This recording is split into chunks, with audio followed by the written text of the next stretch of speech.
worked as a hypnotherapist until recently, and I feel that enough time has passed that I can, without breaking the code, tell what happened to me a few years ago. Due to personal circumstances, I was forced to move. New city, new home, new practice. I wanted my practice to be downtown, so you can imagine the rent was exorbitant. When I moved, I was building my client base from scratch, so that took all the money. It was quite a commute from the house I was renting, but I couldn't afford anything closer to downtown.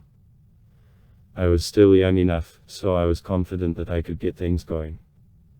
Plus, I was no longer distracted by marital ties. Of course, on the first day things seemed a little unfamiliar. I left for work as usual on a beautiful sunny morning, said hello to my neighbor, said hello to his 2 children who were playing in the front garden. I hopped in my beat-up old audio and drove to work.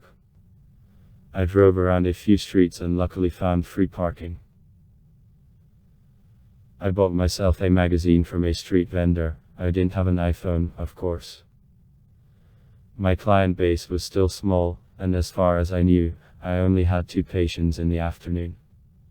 My office was located on the first floor in a notable building. It was an old building of historical interest. Buildings like this can be beautiful, but also a little cold and drafty. On this Monday morning, the sun was beating through my office window, and it was beautiful and warm. I made myself a cup of coffee and leaned back in my chair to read an article. I think I was dozing a little when a knock on the door sounded. The young girl who had come to see me had been hesitant to come in for a long time. Well, you know, people often panic when they hear about hypnotherapy because they think you're going to make them cluck like a chicken or find out their deep dark secrets that they don't want to share. Her problem was that her fiancé gave her an ultimatum: either give up cigarettes or there would be no wedding. She was trying very hard herself and assumed I could help her. I assured her that I could solve her problem. It was so unusual on my first day at work to start right away with a session. For my clients, I have always explained hypnosis this way: your brain works on 2 levels, your conscious and your subconscious. Your subconscious mind is a much more powerful tool. That's why you get amazing ideas when you don't pay special attention to some routine activities, and that's why things you can't remember consciously, you remember when you switch to something else. That's why I always recommend resting or going to bed before making difficult decisions. Hypnosis is a form of deep relaxation. The idea is that your conscious brain almost shuts down, and you open up access to your subconscious mind. You are awake, but you succumb to deep suggestion. This is a great time to use cognitive therapy, which corrects your faulty thinking that comes from stress. Everyone reacts differently to it. Some people go into a much deeper state of relaxation than others, but you can't really hypnotize someone who doesn't want to. Our brain has a defense against this kind of manipulation. The procedure went on as usual, but suddenly the girl said, "He left me in the snow."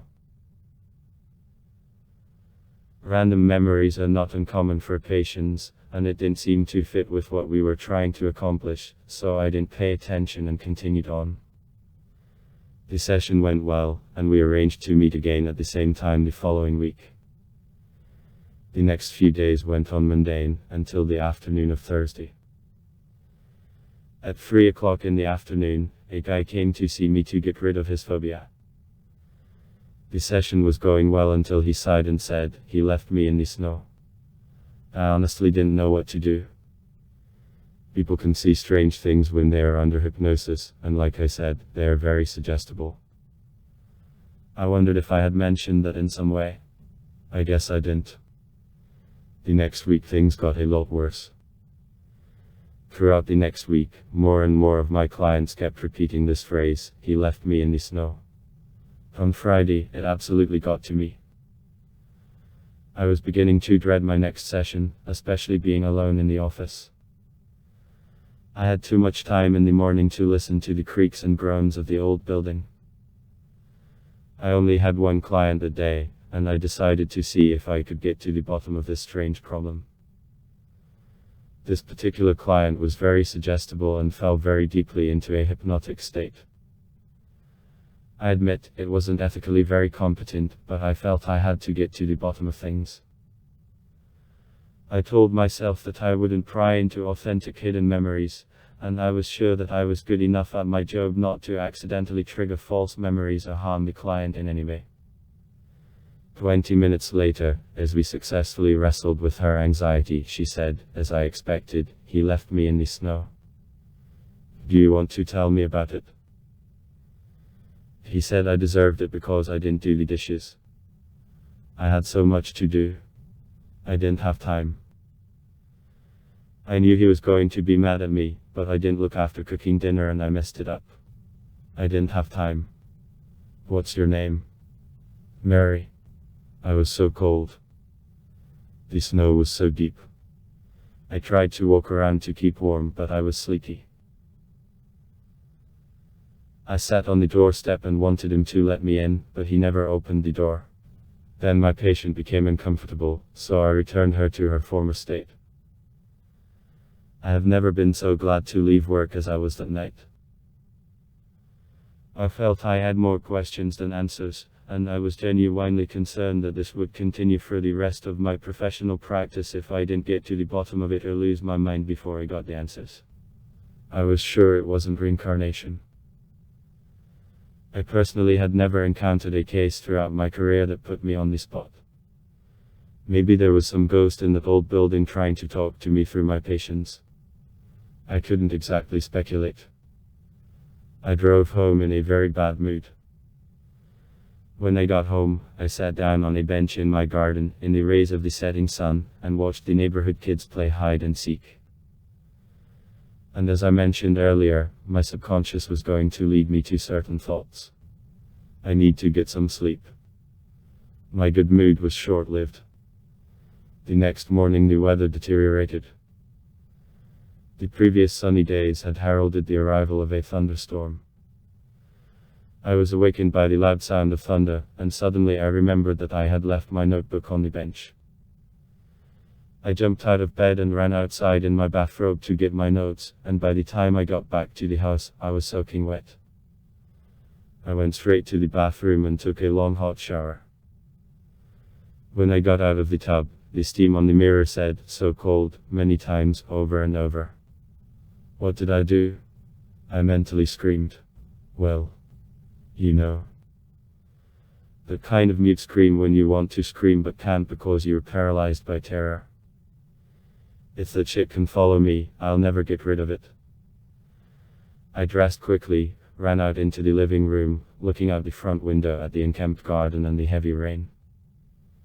It was then that a knock sounded on the door. When I opened the door, there were 2 children standing on the threshold. "Can we come in?" the boy asked. "Dad's having a drink." These days I wouldn't think of letting anyone in the house, but here was a special occasion, a downpour and an alcoholic neighbor, and I would feel safer in the company of the little kid and his older sister. I went into the kitchen to get something to drink as I heard the kid scream, "Mom's home from work." The rest of the weekend went pretty normally. I was apprehensive about going to work the next week, but nothing out of the ordinary happened until Wednesday, and I calmed down a bit. That same evening I was sitting on a bench in the garden after work with a bottle of beer when I noticed a little boy next door playing in his garden with a car. "Hi," I said to him over the fence. "Hi," he replied. "Where's your sister?" "She's not my sister," he said, "and I think she's gone. Mary used to live in your garden." I felt a chill run down my back. The boy looked me in the eye and said, "She was very happy that you let her come back to the house to warm up again."